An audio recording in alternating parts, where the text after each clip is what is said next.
Listen, I know how this is going to sound, but you need to hear the whole story before you judge me. My name's Lorelei, and I'm 28, living in Nebraska, where literally nothing exciting ever happens. Well, until this mess. It all started at my coworker Jen's backyard barbecue last summer. That's where I met Elias. He was standing by the grill, showing Jen's husband how to properly smoke ribs, and I'm not going to lie, there was just something about him. Not like movie star hot or anything, but he had this quiet confidence that made you want to know more. And the way he was so natural with Jen's kids, letting them help him with the grill, I mean, come on. I didn't know about Clara then. Jen pulled me aside while I was getting another drink and dropped that bomb. He was a widower. His wife died from cancer 3 years ago. Not going to lie, I almost walked away right then, but something made me stay. Maybe it was the way he laughed at my jokes or how he actually listened when I talked about my job at the medical supply company, even though it's as boring as watching paint dry. Looking back, I probably came on too strong. But that's just who I am. When I want something, I go for it. I gave him my number before I left, told him straight up I'd love to get coffee sometime. He hesitated, and now I know why, but he called 2 days later. Our first date was at this cute little coffee shop downtown. I'd maxed out my credit card buying this gorgeous new sundress. Yeah, I know, but I wanted to look perfect. He was wearing khakis and a blue button-down that brought out his eyes, and we ended up talking for 3 hours. He told me about his job coordinating projects at some tech company, and I actually found myself interested in all the boring details. That's when he first mentioned Clara. He was telling me about moving to Nebraska for work, and it just kind of came out. Clara and I moved here 6 years ago. The way he said her name, I can't explain it, but it felt like she was sitting right there with us. He got this look in his eyes, and I changed the subject real quick. I started planning these amazing dates, fancy restaurants, weekend trips, even surprised him with tickets to this tech conference he'd mentioned. My credit card bills were getting scary, but I told myself it was an investment in our future. I needed him to see that life could be exciting again, you know. But Clara was always there, like this ghost I couldn't compete with. He kept her photos up in his house, not just one or two, but like a whole wall of them. His former mother-in-law would just show up with food, acting like she still lived there. The first time I met her, she brought Clara's famous chocolate chip cookies and spent an hour telling stories about when Clara was here. I smiled and nodded like the perfect girlfriend, but inside I was screaming. Elias would get these phone calls from Clara's family all the time, her sister asking for help with her car, her dad wanting to grab lunch, her mom just checking in. He dropped everything to help them, like they were still his real family. I tried to be understanding. I really did. I'd tell myself it showed what a loyal guy he was, how he'd always be there for the people he loved. But then I'd find little things around his house. Clara's favorite coffee mug in the cabinet, her gardening tools in the garage, her handwritten recipes stuck to the fridge. It was like she just stepped out for a minute and could come back anytime. Elias would catch me looking at her stuff and get this defensive look, like I was the one being weird about it. I started staying over more, leaving my things around my shampoo in the shower. My favorite blanket on the couch, little marks to show I was there too. But every time I tried to suggest moving one of Clara's photos or putting away some of her things, Elias would shut down. Not angry exactly, but distant, like I had crossed some invisible line. Still, when he was with me, really with me, it was amazing. He'd cook these elaborate dinners, we'd talk for hours, and sometimes he'd look at me in a way that made me forget all about Clara. Those moments made all the credit card debt and awkward family dinners worth it. I convinced myself that with enough time and love, he'd finally let her go and choose me completely. Looking back now, I can see all the warning signs, but when you're in it, when you're so sure you can fix everything, well, let's just say things got complicated real fast. And that was before we even started talking about marriage. Things moved pretty fast after that. Elias proposed 6 months in, nothing fancy, just during a regular Sunday morning breakfast. I said yes before he even finished asking. I had all these dreams about a big wedding, you know, Pinterest boards full of ideas, the perfect venue picked out, everything. Then Elias dropped the bomb. He wanted to keep it small, just immediate family at the courthouse. Said a big celebration didn't feel right so soon after Clara's death. I tried to be understanding. I really did. Until I found their wedding album. I was cleaning out the hall closet, okay, fine. I was snooping when I found this massive photo album. Clara in this gorgeous designer dress that probably cost more than my car. 300 guests at some fancy country club. Ice sculptures. The works. And their honeymoon. 2 weeks in Hawaii.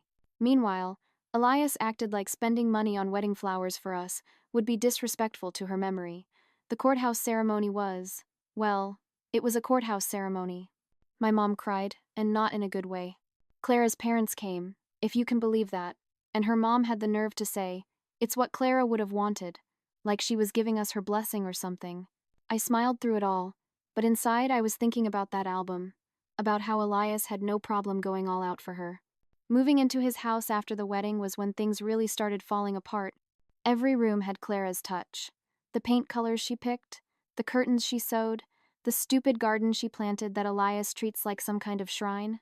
Her clothes were still in the back of the closet for donations, her toiletries still in the bathroom cabinet, her family photos everywhere you looked. I started small, you know, repainting the bedroom, buying new curtains, accidentally breaking one of her hand-painted vases while dusting. Every time I changed something, Elias would get this look, like I was erasing her. But what was I supposed to do? Live in a museum to his dead wife? The spending got worse. I maxed out 2 more credit cards trying to make the house feel like mine. New furniture, new decor, anything to cover up Clara's touches. Elias started watching the bank accounts more closely, questioning every purchase. That's when I got my own secret card. He just didn't understand. I couldn't live surrounded by another woman's life. His former mother-in-law still had a key to the house. Can you believe that? She'd drop by unannounced with Clara's recipes, telling stories about how Clara used to do things. One time she caught me replacing Clara's old KitchenAid mixer with a new one I'd bought. You'd think I'd committed a crime. Clara got that as a wedding present, she said. Like that meant I had to keep using it forever. Elias grew more distant every time I tried to change things. He spent more time in his workshop, staring at old photos when he thought I wasn't looking. The few times we talked about having kids, he'd bring up how Clara had wanted a big family, like even our future children would somehow belong to her too. I started feeling like I was living with a ghost. No matter what I did, I couldn't compete with St. Clara's memory. And trust me, things were about to get so much worse. It all came to a head at dinner with Clara's parents. They insisted on coming over every month, like some weird memorial service. Usually I just smile and nod through their endless Clara stories, but that night was different. Maybe it was the 3 glasses of wine I'd had, or maybe I was just tired of pretending. They brought over this USB drive full of old videos. Clara and Elias's wedding, their vacations, random moments I guess they thought were cute. Elias sat there watching with this look on his face, like he was seeing something beautiful. Clara's mom kept pointing things out. "Oh, remember how she always knew exactly how to make you laugh? And Clara made the best pot roast, didn't she, Elias?" I'd been cooking all afternoon, by the way, made his favorite lasagna from scratch. But apparently, it wasn't as good as Clara's recipe. Her mom actually had the nerve to say, "Clara always made the sauce from her grandmother's recipe. It had this special touch." That's when I snapped. The wine definitely didn't help. "You know what?" I said, probably louder than I should have. "Maybe we could talk about something from this century? You know, since Clara's been dead for 3 years. The room went silent, like you could hear a pin drop silent. Elias looked at me like I'd just slapped him. Clara's mom started crying, and her dad just sat there, all red-faced and angry. But I couldn't stop. It was like everything I'd been holding in just came pouring out. We get it. Clara was perfect. Clara was a saint. Clara made the best pot roast and knew all the special recipes and did everything just right. But Clara's gone. And I'm here. I'm your wife now. Elias. Me. The living, breathing woman, sitting right in front of you. But half the time I feel like I'm sharing this marriage with a ghost. Elias stood up so fast his chair fell over. Clara's parents left without saying goodbye, her mom crying, her dad practically dragging her out. I sat there finishing my wine while Elias cleaned up the dinner dishes. The silence was deafening. Later that night, it turned into our first real fight. Elias finally showed some emotion. Too bad it was all anger. "How could you?" he kept saying. "How could you disrespect her memory like that?" "Memory?" I shot back. Your whole life is a shrine to her. When do I get to be more than Clara's replacement? You're not her replacement, he said, all quiet and cold. You could never replace her. That's when I lost it. There was this framed photo of their wedding day on the wall, Clara in that perfect dress, both of them looking so happy. Without thinking, I grabbed it and threw it. The frame shattered against the wall. You know what's crazy? In that moment, when the glass was still falling and Clara's perfect smile was lying there in pieces, Elias looked at me like he'd never really seen me before, like he was finally seeing the real me. And he didn't like what he saw. Clara would never, he started to say, then stopped himself. But I heard it. Clara would never lose control like that. Clara would never be so disrespectful. Clara, Clara, Clara. I didn't apologize. I should have, maybe. But all I could think about was how he'd never look at a photo of me the way he looked at those pictures of her. How our wedding photo was just a simple courthouse snapshot on the fridge, not some giant framed portrait on the wall. I went to bed alone that night. Elias slept in his workshop, probably surrounded by more pictures of precious Clara, and that was just the beginning of the end. After that dinner disaster, things got weird. Elias barely talked to me, just went to work and came straight to his workshop after. So, I did what any normal person would do. I vented on social media. Nothing crazy, just some posts about toxic in-laws and living in someone's shadow. The sympathy came pouring in. Everyone was telling me how strong I was, how Elias needed therapy, how unfair it was to keep comparing me to his ex. I didn't mention she was dead in the posts. That would have changed the whole vibe, you know. But posting wasn't enough. I needed to do something to make Elias see me, really see me. That's when I started getting rid of Clara's things. Nothing obvious at first, just slowly moving her stuff to the garage, then to donation boxes. Her clothes that were being saved for donation finally made it to Goodwill. Her cookbooks disappeared one by one. Her gardening tools got misplaced. Elias noticed, of course. He'd get this panicked look, asking if I'd seen this or that. I'd just shrug and say, "No idea, honey. Maybe it's time to let some of this old stuff go." Then I found the memory box in his workshop. It was full of letters, cards, little things from their relationship movie ticket stubs, dried flowers, all that romantic garbage. I waited until he was at work and drove it straight to Goodwill. I mean, who needs that kind of clutter, right? Except Elias had hidden cameras in his workshop. Great timing on the security system. Honorable. He confronted me that night, completely lost it.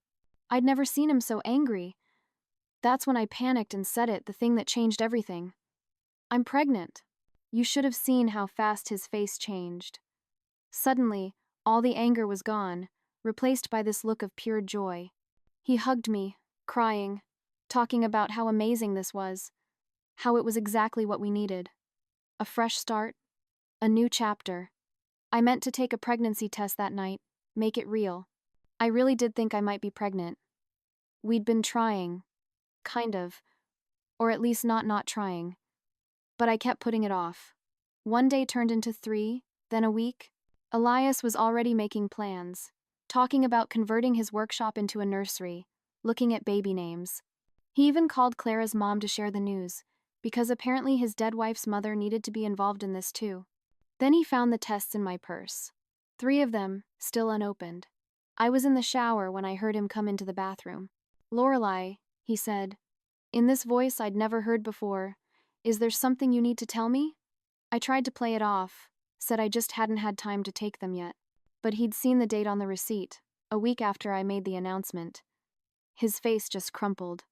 "Were you ever going to take them?" he asked. "Or were you just going to fake a miscarriage in a few weeks?" I hadn't even thought of that, honestly. But now he was looking at me like that was exactly what I'd planned. Like I was some kind of monster. "I really thought I might be," I said, but my voice sounded weak even to me. I saw how happy it made you and I wanted." "You wanted to manipulate me," he finished. "Just like you've been trying to manipulate everything else. Erasing Clara, lying to everyone on social media, and now this." He walked out while I was still trying to find the right words. I heard his car start up and drive away. He didn't come back that night. That's when I realized I might have finally pushed too far. Elias came back 3 days later. 3 days of me calling, texting, even messaging his coworkers. 3 days of posting sad quotes about marriage struggles and fighting for love on social media. When he finally walked in, he looked different. Colder. Like he'd made some kind of decision. He went straight to his workshop. I followed him, of course I followed him. And there he was, sitting on his workbench, staring at their wedding photo, the one I hadn't managed to get rid of yet. Really? I said. That's what you've been doing for 3 days? Staring at pictures of your dead wife? He didn't even look up, just kept staring at her face like it held all the answers. You know what, Elias? I'm done. I'm so done competing with a ghost. You want to know the truth? She's dead. Dead. She's never coming back, no matter how many pictures you stare at. Finally, he looked at me. But I couldn't stop. It was like everything ugly inside me just came pouring out. What, you think she's watching over you? That she's some angel in heaven? Newsflash, she's rotting in the ground. Get over it already.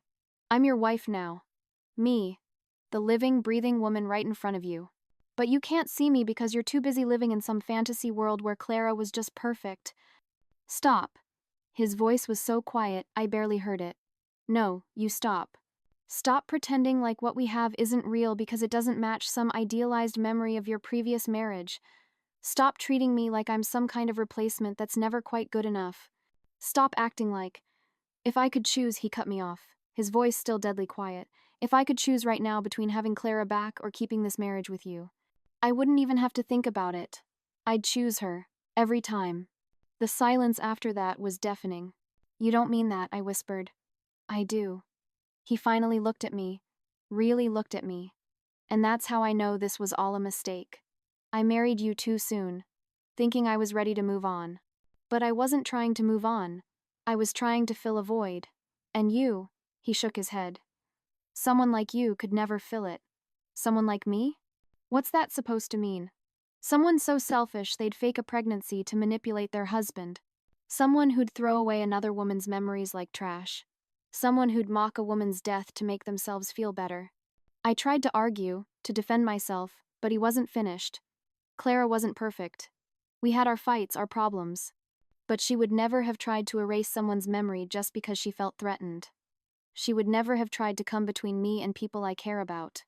And she definitely would never have used a fake pregnancy to try to control me. Oh my God, I snapped. Even now, you're still comparing me to her. She's dead, Elias. Dead people don't have flaws because they're not here to make mistakes anymore. It's easy to be perfect when you're dead. The look he gave me, I'll never forget it. It wasn't anger. It wasn't even disgust. It was pity. Pack your things, he said quietly. I want you out by the end of the week. And just like that, it was over. I did what any rational person would do. I went straight to our joint account and transferred every penny I could. Hey, I deserved something for the year I wasted trying to compete with a dead woman, right? Then I went on social media and told my side of the story, about how some men never move on, and how I gave everything to someone who couldn't let go of the past. The sympathy came pouring in, just like I knew it would. But Elias's lawyer contacted me the next day. Turns out, taking money from joint accounts during a separation isn't exactly legal. Who knew? I had to return most of it, minus what was actually mine. Then Clara's family started posting. They had videos, so many videos. Me at that dinner, saying those horrible things about Clara. Me accidentally breaking her vase and smirking afterward. Me telling her mom to move on already at a family gathering. Suddenly, all those sympathetic comments turned into people calling me toxic and manipulative. My coworkers started avoiding me. Turns out they'd seen through my act the whole time. All those times I'd complained about Elias being stuck in the past, they'd noticed how I was the one constantly bringing up Clara, how I'd get this weird, competitive look whenever anyone mentioned her. One of them even posted about how I'd bragged about throwing away Clara's memory box like it was some kind of victory. I had to move back to my old apartment, the one I'd kept just in case but told Elias I'd given up months ago. Another lie he probably knows about now. It's weird being back here, surrounded by my old furniture, instead of all the expensive new stuff I bought trying to erase Clara's taste from the house. Elias filed for divorce 2 weeks ago. His lawyer included a list of all the things of Clara's I'd destroyed or donated. They want me to pay for them. Like you can put a price on sentimental value, right? But the worst part is, he's not even angry anymore. He just seems relieved, like removing me from his life lifted some huge weight off his shoulders. I saw him at the grocery store yesterday. He looked good, healthy. He was wearing one of Clara's favorite sweaters. I recognized it from all those photos I used to hate. He was talking to some woman in the produce section, laughing at something she said. He didn't even notice me standing there. Clara's mom posted something on Facebook about him starting grief counseling. All these people commenting about how brave he is, how he's finally dealing with his loss in a healthy way. Like I was just some mistake he made while trying to avoid his grief. And you know what the craziest part is? Sometimes, late at night, I catch myself looking at Clara's photos on social media, the ones I used to hate so much. And I wonder what would have happened if I'd just let her memory be part of our life instead of trying to erase it. If I'd accepted that he could love me without forgetting her. But then I remember how he looked at her pictures, how he'd drop everything for her family, how he gave her this dream wedding, and all I got was a courthouse ceremony. And I think, no, it never would have worked. He was always going to choose her memory over me. I was just the only one who could see it. So yeah, that's my story. Everyone thinks I'm the villain, but they don't understand what it's like living in a dead woman's shadow. They don't know how it feels to compete with someone who's been turned into some kind of saint just because she died. Elias is probably better off without me. And me? I'm better off without his ghost.